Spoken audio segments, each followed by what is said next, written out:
Good morning and a very warm welcome. You're watching Janata Television and this is the English Bulletin with me, Sushant. The top stories first. President dissolves Parliament upon recommendation by the Cabinet.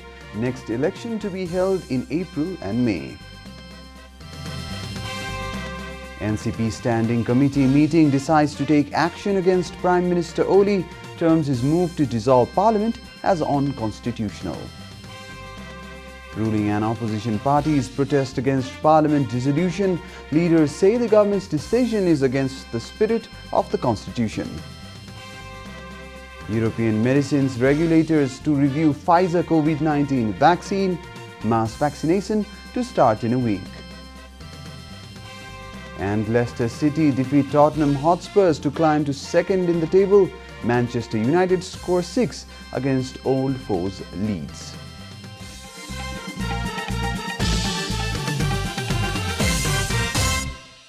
And now the news in detail. President Vidya Devi Bhandari dissolved the Parliament yesterday upon the recommendation of the Council of Ministers headed by Prime Minister KP Oli. Our report. The House of Representatives of the Federal Parliament has been dissolved. President Vidya Devi Bhandari on Sunday dissolved the Parliament in accordance to Article 76 of the Constitution of Nepal. The President has fixed the upcoming election in two phases on April 30 and May 10. With the dissolution of the lower house, the status of the government has not become a caretaker government. This is the second time that the house has been dissolved in Nepal since establishment of a republican setup in the country. Prior to this, the then Prime Minister Baburam Bhattarai had dissolved the Parliament on May 27, 2012. Similarly, the Parliament had been dissolved 3 times during the multi-party democratic system in place between 1990 and 2006. Although majority governments have been formed in Nepal many times, none of them have been able to complete a full 5-year term. The present government, which enjoys majority in Parliament, dissolved the lower house due to internal rift within the ruling party. The upcoming election will be taking place 1 year ahead of its schedule.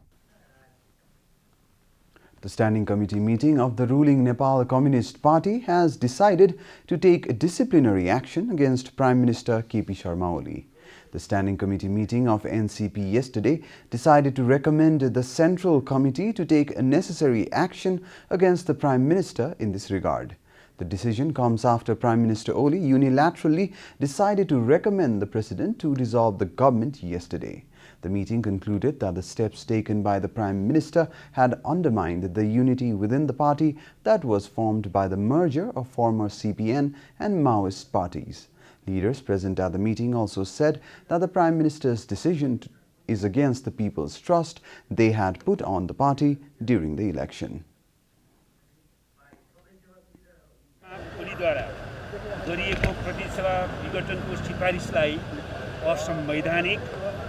अलोकतान्त्रिक निरंकुश पक्षगामी र राजनीतिक स्थिरता जनादेश एवं जनभावना विपरीत स्वेच्छाचारी कदम ठहर गर्दै यसको तीव्र विरोध एवं भर्त्सना गर्दछ. The meeting also took note that Prime Minister's move to dissolve the Parliament was unconstitutional, undemocratic, autocratic and regressive. The meeting also decided the Central Committee to appoint leader Krishna Bahadur Mahara in one of the vacant posts of the Standing Committee. NCP spokesperson Narayan Kaji Shrestha informed that the Central Committee meeting has been summoned for December 22nd, tomorrow. Leaders and cadres of ruling Nepal Communist Party and main opposition Nepali Congress have taken to the streets to protest against the government's decision to dissolve the lower house of the Federal Parliament. Stating that the Prime Minister's latest move triggers undemocratic practices and has been against the spirit of the Nepal's constitution, cadres of NCP and NC demonstrated in Maitikar Mandala yesterday afternoon. Cadres involved in the protest had also chanted slogans against PM Oli. The protester has demanded the scrapping of Prime Minister Oli's unconstitutional move. पहिलो कुरो त comrade KP ओली र विद्या भण्डारी दुईजना पात्रहरू गणतन्त्रको पक्षमा हिजो पनि थिएनन्। भुलवश नेपाली जनताले KP ओली र विद्या भण्डारीलाई विश्वास गरे। त्यो विश्वासमाथि केपी ओली र विद्या भण्डारीले जनताले दिएको जनमतको अपमान गर्दै त्यो विश्वासमाथि कुठाराघात गर्नुभयो। त्यो विश्वास फिर्ता गर्नका निमित्त हामी सडकमा आएका हौं। Addressing the mass protest, Nepali Congress leader Gagan Thapa alleged the lower house was victimized due to Prime Minister's rage. Leader Thapa also accused President Bhandari not only as a witness to Prime Minister's atrocities but as an equal co-parsoner. हाम्रा आफ्ना आशंकाहरू थिए, आरोपहरू थिए, ती सबैलाई पखाल्ने एउटा मौका पाउनु भएको थियो। राष्ट्रपति त यो अपराधको साझेदार हुनुहुन्थ्यो भन्ने कुरा हामीले टाइमलाइन मात्र हेरेर देख्छौं। प्रधानमन्त्रीले अध्यादेश ल्याउँदै गर्दाखेरि अध्यादेशको स्वीकृति भएको समय हामी हेरौं। प्रधानमन्त्रीले आज संसद विघटनको सिफारिस गरिसके पछाडि राष्ट्रपतिको हतारो हामीले हेरौं। यो सबै कुरालाई हेर्दै गर्दा यो सबै कुरामा प्रधानमन्त्रीको जुन ग्याङ छ त्यो ग्याङको नेपालको राष्ट्रपति पनि त्यसको एउटा सदस्य हो। Leader Thapa blamed NCP's internal rift and Prime Minister's lunacy for dissolving the parliament. 3 writ petition applications have been presented in the Supreme Court against the government's decision to dissolve the lower house. Advocate Sulav Kharel, Kanchan Krishna Nyupani and Lokendra Oli have submitted different writs against the Prime Minister and President's decision to dissolve the parliament. Supreme Court has stated all writ applications will be filed today after review of technicalities. President Bhandari approved the Prime Minister's recommendation to dissolve the House of Representatives only around 2 p.m. in the afternoon. Hence, the writ applications could not be filed immediately, Supreme Court further informed. The process will move forward only after review by writ registrar and main registrar. The writs due to be registered have demanded to revoke Prime Minister's latest move, terming it as an attempt of constitutional coup. This is Janata Bulletin. We'll be right back after a short break.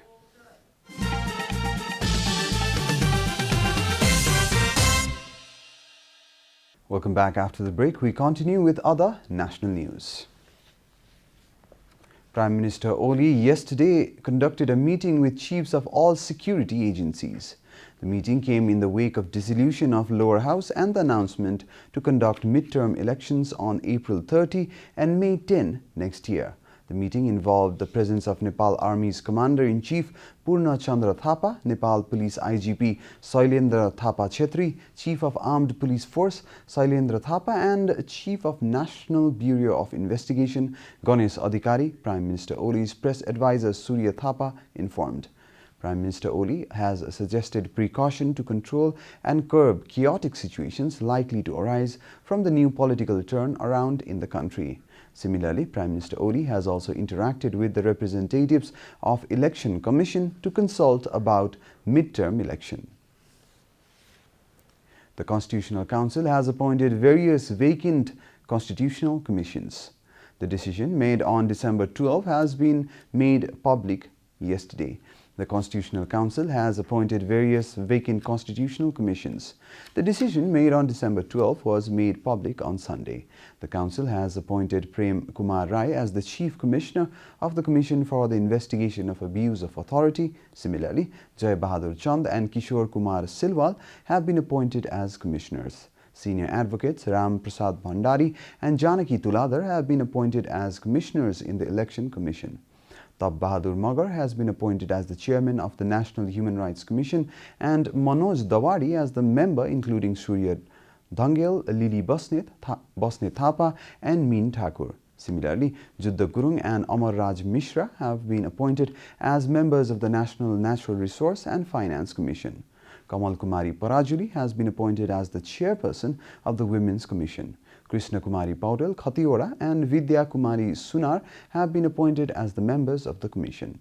Devraj Bika has been appointed as the Chairperson of the Dalit Commission, while Meena Shob, Parshuram Ramtel, Kunj Baraili and Mahene Prathi have been appointed as members.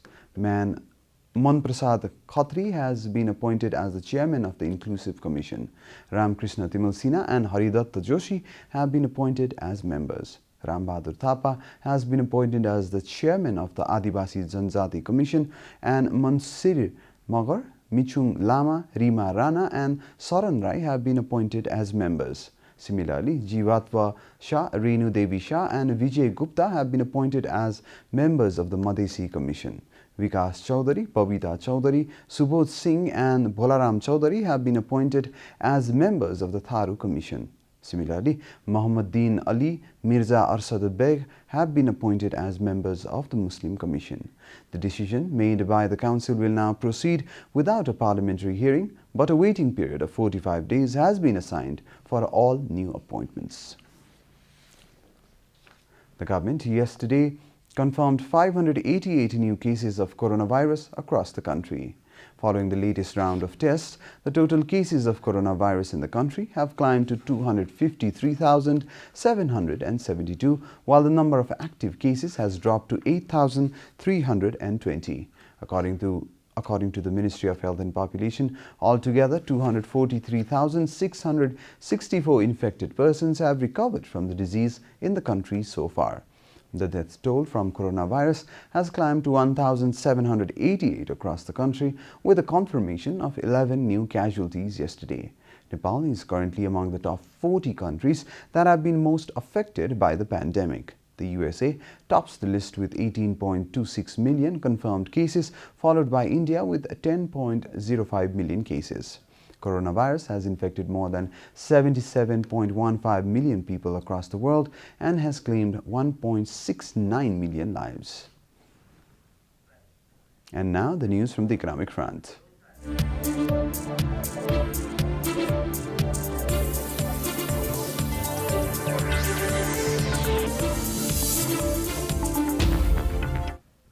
The Ministry of Physical Infrastructure Development of Bagmati is planning to build ropeways in different areas of the state. The ministry has started studies for construction of ropeways and cableways at Indra Sarovar in Makwanpur, Gosaikunda in Rasua, and also in Dolakha, said Rameswar Fuyal, Minister for Physical Infrastructure Development. Minister Fuyal informed that a phased discussion program is being held in the ministry to prepare a detailed study report, DPR, for the construction of the ropeway and start the construction work. Stating that the means of transportation powered by electric energy should be given priority in the context of increasing power generation in the country, Minister Fuyal said that the construction of roads and ropeways powered by electric energy would be the priority of the government. The state government has also started a study on the construction of a gravity ropeway that can be operated in an urgent place without using any kind of energy, said Fuyal. He also said that the Hetauda-Kathmandu ropeway, which was constructed 102 years ago during the time of Prime Minister Chandra Samser, would be reconstructed after studying whether it could be reoperated or not. Time for a short break here at Janata Bulletin. Stay tuned for international news.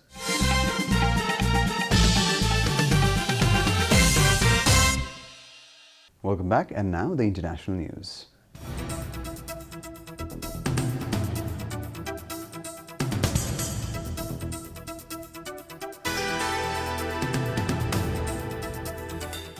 Europe's medicines regulator is to assess the COVID-19 vaccine jointly developed by US company Pfizer and its German partner BioNTech. After the review, the vaccine will be given a green signal in Europe to start inoculations within a week. According to Reuters, European Union countries including Germany, Austria and Italy have said that they plan to start vaccinations from December 27th. Europe is trying to catch up with the United States and Britain, where the rollout began earlier this month. If clearance is granted by the European Medicines Agency, the final hurdle is the approval by the European Commission, which is expected to follow on Wednesday. Commission head Ursula von der Leyen has already targeted the start of vaccinations in the December 27 to 29 period, almost straight after Christmas. Student medics, retired doctors, pharmacists and soldiers are being drafted into a European vaccination campaign of unprecedented scale. The goal of the 27-member European Union is nonetheless to reach coverage of 70% of its 450 million people. U.S. President Donald Trump's campaign said on Sunday it would again ask the U.S. Supreme Court to overturn results from the November 3rd election. This is the latest effort to subvert the electoral process and sow doubt over the legitimacy of the president-elect Joe Biden's victory, reports Reuters. In a statement issued by the campaign, Trump lawyer Rudy Giuliani said the campaign had filed a petition asking the High Court to reverse 3 rulings by a Pennsylvania state court interpreting the state's rules for mail-in ballots. Biden won the state by more than 80,000 votes. The petition is not going to stop Biden from becoming president on January 20, said Joshua Douglas, an election law professor at the University of Kentucky. The Supreme Court on December 11 rejected a lawsuit filed by Texas and backed by Trump seeking to throw out voting results in 4 states, including Pennsylvania, that went for Biden. You're watching Janata Bulletin, and now the latest from the world of sports.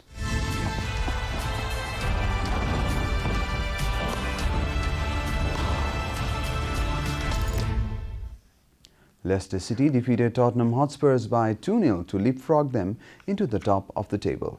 Tottenham Hotspurs, who were leading the chasing pack to the top of the Premier League, have now been pushed to 5th in the table after the defeat. Leicester are now 2nd in the table with 27 points, 4 points behind Liverpool, who have 31. Earlier, Jamie Vardy scored from the penalty spot in the dying moments of the first half, while Toby Alderweireld's own goal in the 59th minute helped Leicester seal the win. In other matches, Manchester United beat old foes Leeds United by 6-2. A brace from Scott McTominay within 5 minutes of the game gave the Red Devils the perfect start in the game. Bruno Fernandes scored 2 goals as well, with Victor Lindelof and Daniel James completing the thumping. Leeds managed to score 2 goals through Liam Cooper and Stuart Dallas, but the game ended in a one-sided 6-2 scoreline. The win takes United to 3rd in the table with 26 points. Leeds are struggling with 17 points and are 14th in the table. We are at the end of Janata Bulletin, and the headlines once again. President dissolves Parliament upon recommendation by the Cabinet. Next election to be held in April and May. NCP Standing Committee meeting decides to take action against Prime Minister Oli, terms his move to dissolve the Parliament as unconstitutional. Ruling and opposition parties protest against Parliament dissolution. Leaders say that the government's decision is against the spirit of the Constitution. European medicine regulator to review Pfizer COVID-19 vaccine, mass vaccination to start in a week. And Leicester City defeat Tottenham Hotspurs to climb to 2nd in the table. Manchester United scores 6 against old foes Leeds.